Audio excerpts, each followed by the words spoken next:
things that I've realised recently is that my sense of leadership has changed and keeps changing. So that sense of leadership as being the one powerful person, knowing all the answers and being the leader and the director of every activity has changed completely. And I now see leadership as something that resides in everyone. And as we go through change, which we are going through a period of intense change at the University of Auckland, I find it really useful to observe other people and see moments of where they're exhibiting leadership, and that influences me, and it influences my own behaviour, my own thoughts around how I might be influential, guide and lead. I would agree. And what I found is that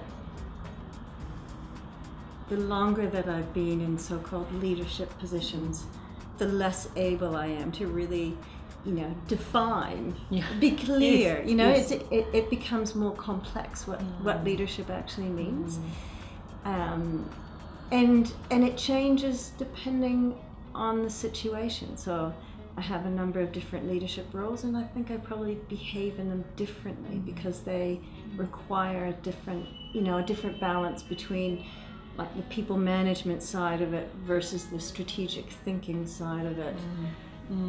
Versus what else? I don't know. Figuring out how to actually just get things done side of it, and that balances and changes. And I've seen big changes in the way people lead and the kind of expected behavior of a leader. Yes, has changed. I think in good ways.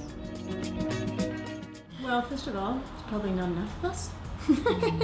That would be, and certainly on the academic side, even where the undergraduate numbers might be higher for women, once you get into academic roles and senior academic roles, there still isn't enough. So we've got to be doing something. We have to learn to do something differently, and I'm not sure exactly what that is, to keep women coming through. Somebody called it the leaky pipeline. Oh. Yeah. Oh, okay. So they come in and they leak out. Yeah. It's just not attractive. Don't know what that is actually. I know in the professional side of tertiary institutions, there will be far more women. It still does seem to me though that the majority of lower level administrative positions are filled by women. And I still get really quite angry. Assumptions are often made around specific roles. So when people talk about an EA, a fairly straightforward administrator, a person who assists in the kitchen, the assumption always, and this comes from men and women, is that the role will be filled. So they will just use the word she, never he or she. And those are some, things that I'd like to see changing. Well, I had a couple of things, and actually, to be honest, when I was thinking back over it, I was thinking, was there any one specific thing, or was it more just, generally the idea that, somebody thought that, that I was at that level that I should go on a leadership program, so that just the confidence that it gave me, the confidence, speaking to women in the group and understanding that they're facing the same kind of issues as I am. But also, I did find, like some of the exercises we did where you had to think about something where you wanted to make a difference, and really, in a group, kind of plan out how you might actually do that. And I found that really a very useful tool, but also made me realize that, these aspirations that we have, or these issues that we want to address, aren't just nebulous things, that you can actually kind of make a plan, and when you've got a plan you can start to move towards it. So that was a really helpful thing. Yeah, and it actually was quite interesting when Margaret said that to me, because I think professional staff sometimes think that academics are very different, and and sometimes we are. And sometimes, that's right.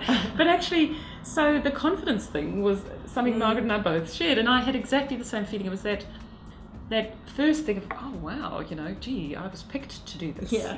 and they do make you feel quite special.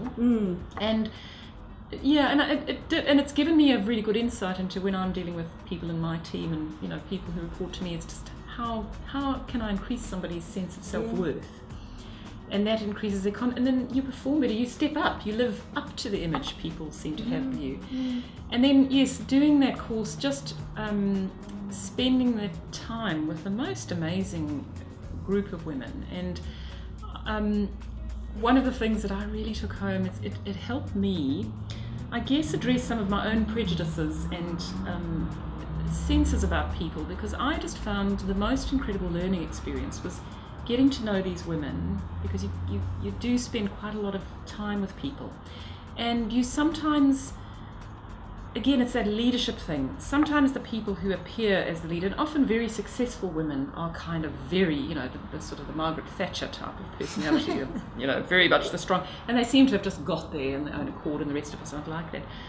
But then when you're in this group of different women, some of the quieter ones and some of the less obviously, talented, gifted, are the ones that by the end of the few days you've spent with them, the ones that actually are the deepest people, who've given me the most insight into people and how people react, and those are the people I've learnt the most from. And when I came back into the institution, I somehow had a different way of seeing many of the people I interacted with, and sitting in meetings, and just so for me it was a very it was about self-learning in many ways, and learning to appreciate the variety of people and women. I think women, I'm being very prejudiced, but I think women, there's a richness about the female experience